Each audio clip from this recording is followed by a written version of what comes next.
Y empezamos.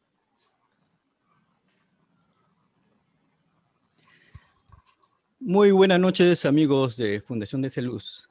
Les damos la bienvenida al programa Te Escucho. Hoy trataremos el tema La nada y la crisis civilizatoria actual, con la participación de mi amigo Gustavo Flores Quelopana.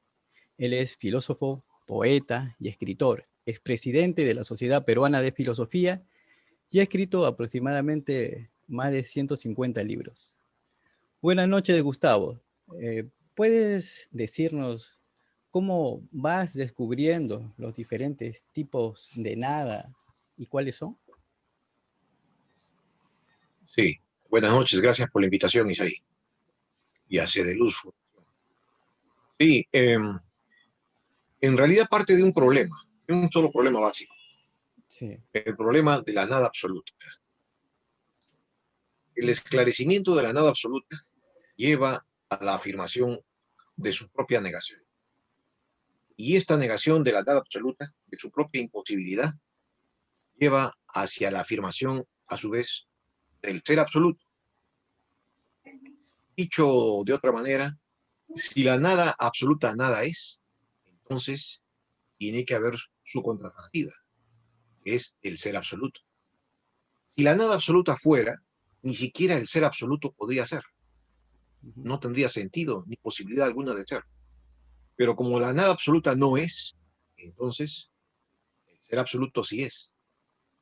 Ese es el punto de arranque del libro del que está siendo objeto esta Claro, entrevista. exactamente. Acá tengo el libro. No Filosofía se de la nota, no se nada. nota. A ver, ¿puedes poncharlo para verlo bien? Sí, a ver, ¿se ve bien ahí? Ahora sí. Ya, ok. En tu libro, Filosofía de la nada, entonces la nada absoluta no tiene razón de ser. Solo existiría la nada relativa en los seres finitos. Explícanos un poco más sobre esta relación entre la nada absoluta y la nada relativa. Efectivamente. Una cosa es la nada absoluta en su imposibilidad misma, de carácter ontológica. Otra cosa es la nada relativa, o la nada como carencia, que ya fue vista desde los griegos. Uh-huh. En el Sofista, Platón llega a casi rozar el problema de la nada absoluta. Pero la filosofía griega no puede llegar a concebir propiamente dicho la nada absoluta, porque ello lo conduciría al principio que nunca llegó a concebir la filosofía griega, que era un ser absoluto. Eso no fue pensado por los griegos, Uh-huh. un ser absoluto. Y no fue pensado porque el principio rector de la filosofía griega era nada viene de la nada. Nihil ex nihilo. Nada viene de la nada. Entonces, como nada podía venir de la nada, en realidad habían dos grandes principios en la metafísica griega, que era la materia y el espíritu. Y eso está en una tensión permanente tanto en la filosofía platónica como en la filosofía aristotélica. Uh-huh. Se nota. Claro, El que rompe dicho equilibrio uh-huh. es la revolución metafísica de la filosofía cristiana, con el principio creatum ex nihilo, o sea, la creación desde la nada. ¿Por qué es posible para el pensamiento cristiano romper con el esquema del nihil ex nihilo? Porque la metafísica cristiana parte del ser absoluto. En cambio, la metafísica griega no es así, no parte de un ser absoluto. Ni siquiera el primer motor aristotélico es un ser absoluto. Es un ser del cual no puede dar cuenta la presencia de la materia.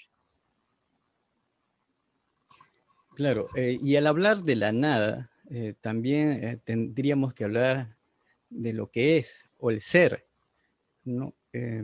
Entonces, nos preguntaríamos ahí, y no sé cuál sería tu apreciación, ¿Dios en un principio estuvo en la nada o la nada estuvo primero que Dios? Si la nada absoluta tuviera consistencia ontológica, entonces sería posible pensar que Dios viene de la nada. Pero como no tiene consistencia absoluta, no tiene consistencia ontológica, entonces nada puede venir de la nada. En realidad, eso impone el principio de Dios como ser absoluto. Es Dios como ser absoluto que de su naturaleza infinita puede crear desde la nada, pero no la nada puede crear desde sí misma, porque la nada nada es en sentido absoluto. Claro. Otro tipo de nada que hablas es la nada potencial, ¿no? Y a mí me parecería que sería algo parecido al Tao, ¿o tú cómo lo ves? ¿Por qué, Altao? El principio que es y no es al mismo tiempo y que está en todas partes. O sea, es la potencial. Efectivamente. Ya, la nada potencial ya no es la nada absoluta. La nada potencial es ya la primera instancia de la nada como carencia, o Ujú, sea, como aquello que falta, pero no como aquello que es absolutamente nada. ujú. Esto generalmente se puede iluminar bien en, en el origen del universo, en los Ya. primeros instantes de la explosión del Big Bang. ¿Qué hubo antes del Big Bang? Ahí hay una discusión. Claro. Unos dicen que hubo la nada absoluta, otros dicen que hubo la nada relativa, otros dicen que la nada relativa equivale a un estado mismo del universo, a un preuniverso. A este preuniverso se le puede llamar la nada potencial, porque en realidad no es nada en sentido absoluto, sino es nada en sentido relativo. Claro, cuando hablamos de la nada, o sea, siempre nos hacemos la idea de que hay una carencia, ¿no? Y como hay una carencia de algo, entonces no hay nada. Pero si lo vemos en la realidad, no encontramos algo que en realidad no haya nada. O sea, hasta hacia en lo que aparentemente se creía que no hay nada, siempre hay algo, ¿no? Claro. Entonces, esa nada, pues tú la has dividido en varias partes, ¿no? Eh, en realidad, la nada sería algo. Aquí habría que hacer dos grandes divisiones. Sí. La nada en sentido absoluto, que nada es, y la nada en sentido relativo, que algo es. ¿En qué sentido? ¿Qué es la nada relativa? Es una carencia, es una privación. Por ejemplo, en este momento, ni tú ni yo tenemos $1 millón en los bolsillos. Ujú, Ahí tenemos una carencia, o sea, hay una nada como carencia, pero no una nada en sentido absoluto.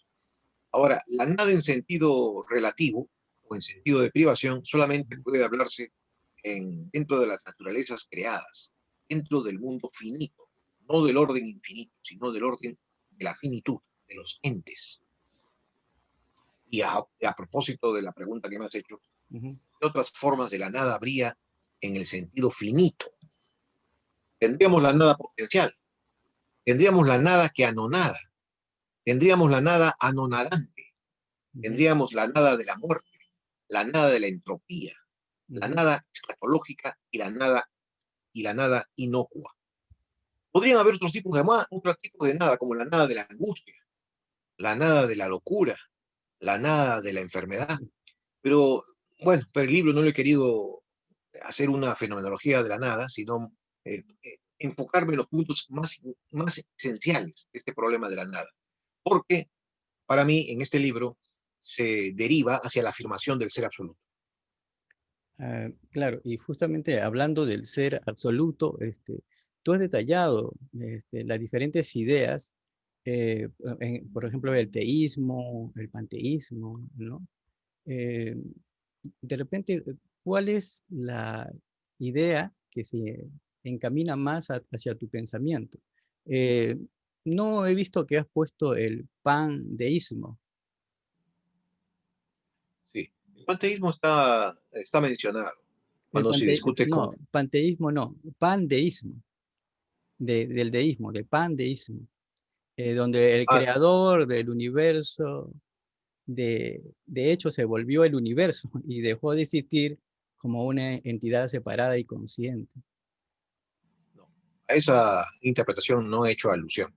Ujú. He hecho alusión al panteísmo, al deísmo, al teísmo y obviamente también al ateísmo.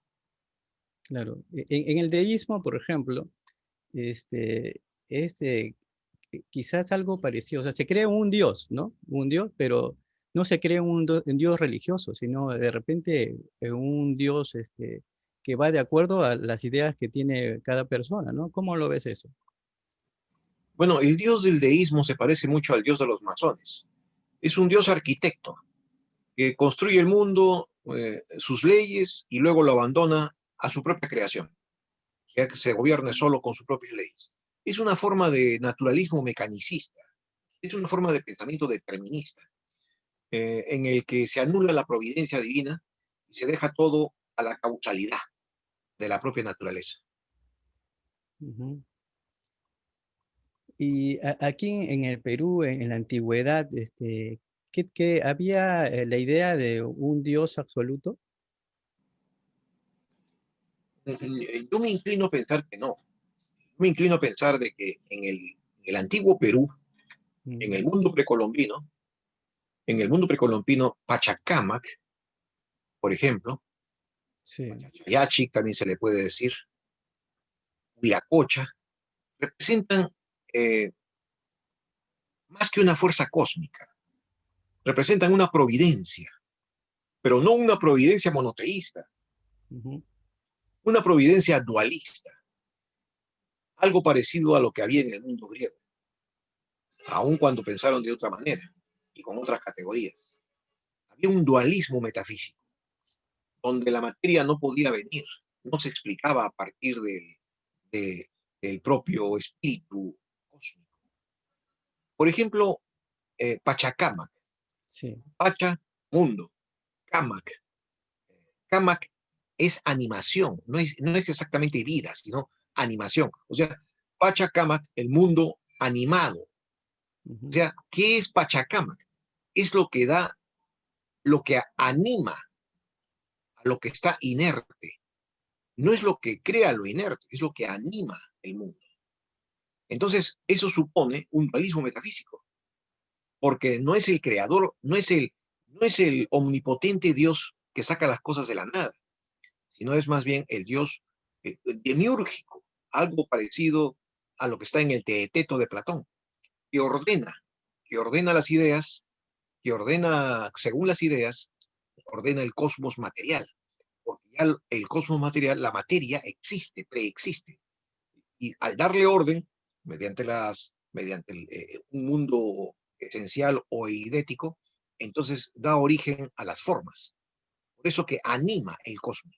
Pachacamac animaría el cosmos, no Ujú. crearía el cosmos. Entonces habría un dualismo metafísico. Interesante. ¿Por qué se relacionaría la nada y la civilización actual? Me parece que lo esencial es que este mundo, el mundo moderno, el mundo contemporáneo, ha dado un giro poderoso y firme, esta modernidad, hacia el nihilismo. Y el nihilismo es la desintegración completa de la curva cultural y civilizatoria de este mundo que vivimos. 500 años de modernidad no han sido uniformes. Ha tenido su etapa de nacimiento, su etapa de desarrollo, su etapa de esplendor, la ilustración, el enciclopedismo, y su etapa de decadencia, cuyas dos manifestaciones más claras han sido las dos guerras mundiales. Y hoy nos toca, por decirlo de alguna forma, saborear los más agrios sabores de esta decadencia, el nihilismo mismo, de todos los principios no solamente metafísicos, porque no solamente el nihilismo contemporáneo, en donde el ingresa a la nada, es a través del extravío del sentido de lo divino, sino también la nada ingresa a través del extravío del sentido de lo sagrado. Y también se acentúa la nada, la nadificación del ser, en este caso del ser humano, mediante el extravío del sentido de los valores. Entonces, tenemos un verdadero desbarajuste civilizatorio que se corresponde con la curva de decadencia que toda civilización le toca vivir. Nuestra civilización no es eterna y entra a su etapa de nadificación. Nadificación, donde infiltra por todos los poros la nada relativa, en todos los órdenes culturales. En ese sentido, siempre hemos vivido de cerca con la nada, ¿no? Y también Con la con el nada, ser, sí, ¿no? sí, con la nada relativa. Yo Y creo con que la nada desde que el relativa. hombre, sí, desde que el hombre eh, es expulsado del paraíso, Ujú, pierde, pierde, eh, su, pierde su homogeneidad ontológica, pierde su vínculo que le da un equilibrio en su ser y empieza la curva eh, draconiana de que tiene que, con su propio sudor, edificar su precaria felicidad. ujú. Y esa precaria felicidad obviamente tiene una curva de aumento, de desarrollo y también de descenso. Es lo que viven todas las culturas. No sabemos hasta cuándo será esta curva, Claro. pero en fin. Hablemos un poco de la nada anodada, eh, que más o menos creo entender como que es el paso del ser a la nada, ¿no? Y que de repente se podría dar también al contrario, ¿no? Sí. La nada anonadada es el paso más bien del ser en tensión con la nada para que aparezcan los entes. ¿Pero por qué? Porque el ente en realidad es una tensión dialéctica, un movimiento. Y este movimiento es una negación de un estado previo. En toda la jerarquía de los seres, toda la jerarquía de los entes, hay este dinamismo entre el ser y la nada. Una tensión que los hace ya sea durar, ya sea desarrollarse o ya sea morir. Pero se da justamente, sobre todo en el mundo de la materia. Nada, no, nada. Por ejemplo, las cuatro fuerzas elementales, las cuatro grandes fuerzas elementales, es, yo me inclino a pensar que son una manifestación de la nada anonadada. Nada. ¿Y cuál sería la diferencia entre la nada anodada y la nada anodadante?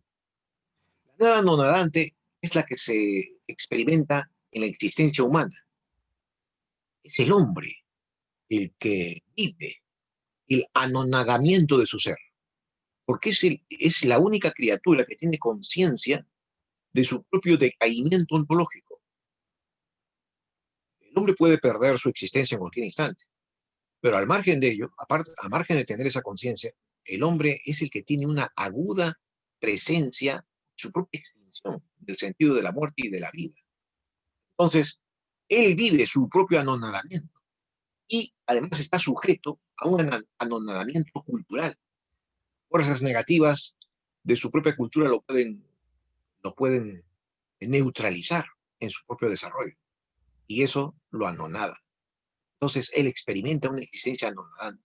La búsqueda de la autenticidad vital es una de las manifestaciones de esta nada anonadante que se hace presente en el ser humano. Entonces, ¿cómo entendemos a la nada de la muerte? Claro, la nada de la muerte en realidad es algo muy especial, porque ocurre solamente, así como el nacer ocurre en un solo instante de la vida, Ujú. el morir también ocupa un instante final de la vida. Entonces, ella nos abre una serie de interrogantes que no se abren en ninguna otra etapa del desarrollo de la existencia anonadada. La muerte nos pone ante el umbral decisivo y último de ponernos en contacto con el Creador. Después de la muerte ya no hay otra posibilidad, ya no hay ninguna posibilidad. O sea, es el umbral en el cual se agota la última posibilidad de tener una relación con Dios. De acuerdo a algunas creencias religiosas, y entre ellas la católica, existe vida después de la muerte, ¿no? Por lo tanto, esa nada de muerte solamente sería para la parte física, porque el alma estaría todavía viva, ¿no? En ese sentido. Entonces, eh, el hombre en realidad llega a morir. Claro, ese aspecto de la nada lo abordo en el capítulo que hablo sobre la nada escatológica. Ujú. La escatología es la doctrina del fin. Entonces, ¿qué hay más allá de la muerte? Si la inmortalidad del alma no es una ficción, sino es una realidad de la estructura ontológica del ser, entonces cabe pensar en la nada escatológica. ¿Qué es la nada escatológica? Es la posibilidad de recibir la vida eterna o de perderla. Ya tiene otra connotación muy diferente a la nada de la muerte. Aquí se está jugando, aquí se está decidiendo, o ya una cosa que no está en nuestras manos, o la salvación eterna o la... Claro, pero eso es desde un punto de vista, porque hay otras ideologías en donde dicen pues que nosotros somos básicamente un espíritu y que hagas lo que hagas, o sea, vas a siempre permanecer como espíritu, ¿no? En ese caso no le llegaría a esta nada escatológica. Bueno, hasta donde yo conozco de religiones, todas las religiones se preocupan de tener un sentido moral.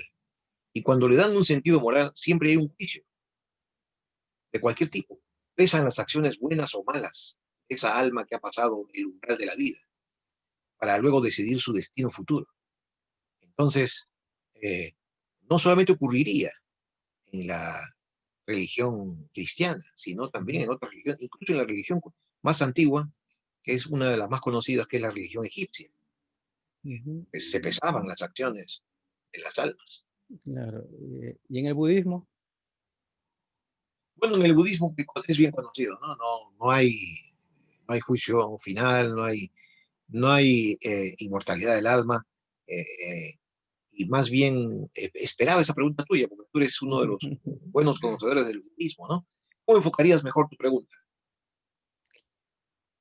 bueno, en realidad el budismo lo que ve es llegar a en cierta manera, a la nada, ¿no? Pero no se entiende como una nada en donde no existe, pues, carencia de todo o te desvinculas de todo, sino a un vacío donde más bien estás en contacto con todo. En ese sentido, pues, tú trasciende tu alma, trasciende tu espíritu. Eh, hagas lo que hagas. Bueno, se conoce lecciones de Buda, en realidad la trascendencia de que tú haces mención depende mucho de la vida que se ha llevado en este mundo. Porque no cualquiera, por ejemplo, tiene el destino de convertirse en un Buda y de poder reencarnarse. Eso es destino de algunos Budas.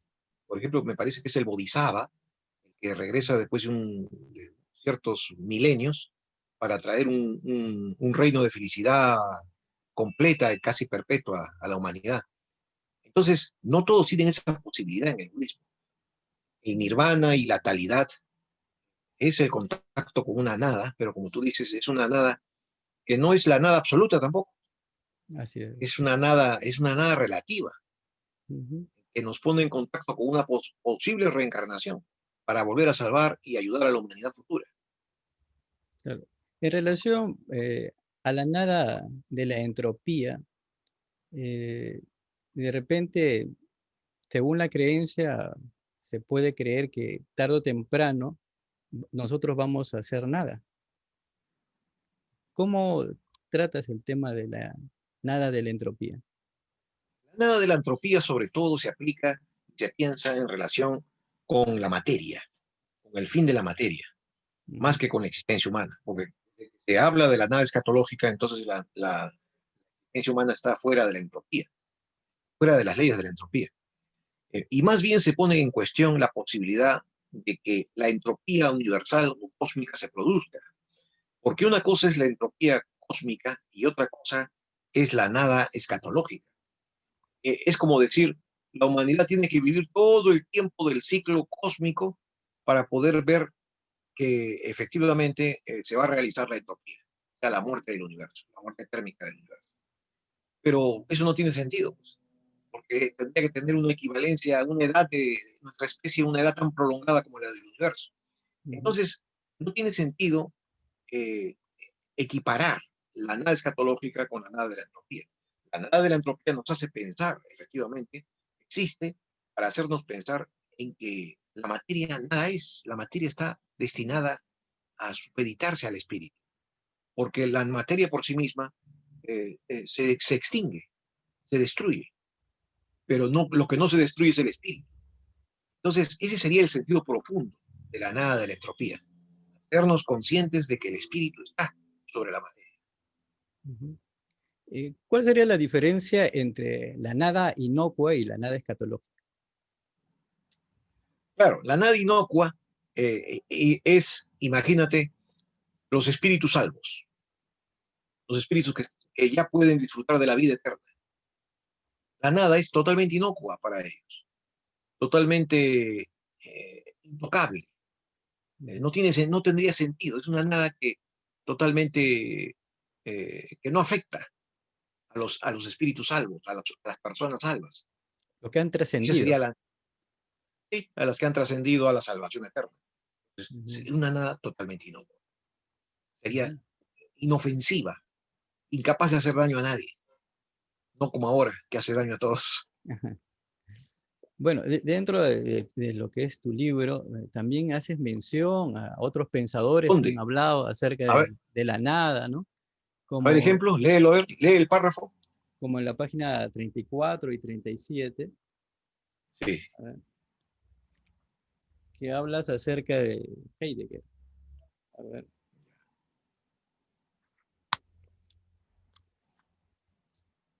acá. Por ejemplo, acá dice, en cambio para Heidegger, la verdadera ontología descansa en la temporalidad del ser y a la perspectiva de lo eterno. Le pone un candado. Su desdeño por la escolástica y su ánimo anticristiano lo predispone a distorsionar la ontología y desdeñar la analogía entis para despejar el sentido del ser. Bueno, a ver, nos quedan 10 minutos. Posteriormente reingresaremos, pero en cuestión de lo que es Heidegger, yo quería hacerte una pregunta. Eh, Heidegger decía de que la nada, a la nada le está vedada el pensamiento científico, porque la ciencia nada quiere saber de ella, ¿no? ¿Cuál es tu opinión al respecto? Bueno, no es un tema científico, el tema de la nada. Ujú, Era a través del tema de la entropía. ujú, Pues la entropía es un fenómeno de la termodinámica, de la segunda ley de la termodinámica. Pero más bien, más interesante sería darse cuenta y advertir que cuando Heidegger proclama que el hombre es un ser para la muerte, está proclamando un tipo de nada, ujú. como la primordial, es la nada de la muerte. Pero eso solamente es posible porque piensa al ser humano como finito y absolutamente temporal. Piensa el ser dentro del horizonte de la temporalidad. Entonces aquí hay un estrechamiento ontológico. Para Heidegger, el problema de Dios, de la infinitud, no es un problema que entra dentro de su fenomenología del tiempo, está fuera de su tema. Él hace una reflexión estrictamente finita y temporal. Por eso es que incluso cuando alude a Dios, dice que primero está el ser, y el ser es el origen no solamente de la temporalidad que se corresponde con ella, sino también de los dioses. Entonces, hay una exclusión, hay una separación del tema de la divinidad y de la infinitud, y una preeminencia del tema de la nada y de la muerte, de la nada como muerte. Bien, Jean-Paul Sartre también habla sobre la nada como un operador dialéctico, ya que para él la nada es algo irrealizable o irrealizante, ¿no? es decir, una negación de un ser que permite o da lugar a la existencia de otro u otros seres posteriores. Eh, ¿Qué opinas sobre ese pensamiento? Sí, pero el ser y la nada está pensado sobre todo como una instancia de la conciencia en la fenomenología de la subjetividad que presenta Sartre. Entonces, desde allí, se convierte en la figura central la libertad humana. Es el hombre el que en realidad determina con su propia libertad el sentido del ser. Es una figura omnipotente, la libertad humana. Y esto convierte pues prácticamente a la subjetividad en un pequeño diosesío terrestre, en donde hipostasía de manera vigorosa lo que es un solipsismo de la subjetividad filosófica. Ujú. No sé si aquí tenemos un amigo chileno, quisiera hacer alguna pregunta.